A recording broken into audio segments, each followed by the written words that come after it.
এতিয়া শীতৰ বতৰ। মাজুলীলৈ এই শীতকালত আগমন ঘটিছে অষ্ট্ৰিয়া, ফ্ৰান্স, কানাডাৰ শীতৰ আলহী। বিনন্দীয়া মাজুলীৰ নিৰিবিলি পৰিৱেশত দেখা গৈছে এই বিদেশৰ পৰা অহা পৰিভ্ৰমী পক্ষীসমূহক।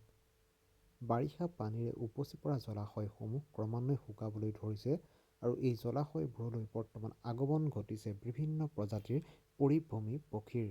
এই নান্দনিক দৃশ্য উপভোগ কৰিবলৈ শীতৰ সময়ত মাজুলীলৈ আগমন ঘটে দেশী বিদেশী পৰ্যটকৰ।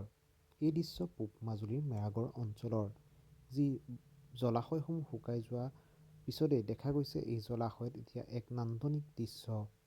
পৰিভ্ৰমী পক্ষী আহি সৃষ্টি কৰিছে এক পক্ষীৰ ভূস্বৰ্গলৈ। এই পৰিভ্ৰমী পক্ষীসমূহক যাতে কোনো দুষ্কৃতিকাৰীয়ে নিধন কৰিব নোৱাৰে তাৰ বাবে বন বিভাগে গ্ৰহণ কৰিছে পহৰাৰ ব্যৱস্থা। মাজুলীৰ যিসমূহ জলাশয় আছে সেই জলাশয়সমূহত এতিয়া দেখিবলৈ পোৱা যায় এনেধৰণৰ নান্দনিক দৃশ্য। এই দৃশ্য চাবলৈ বিদেশী পৰ্যটকৰ লগতে ভাৰতৰ বিভিন্ন ৰাজ্যৰ পৰ্যটকসকল আৰু মাজুলীৰ যিসকল পক্ষীপ্ৰেমী আছে সেই সকলো দেখা যায় এইসমূহ স্থানত গৈ ভিৰ কৰা।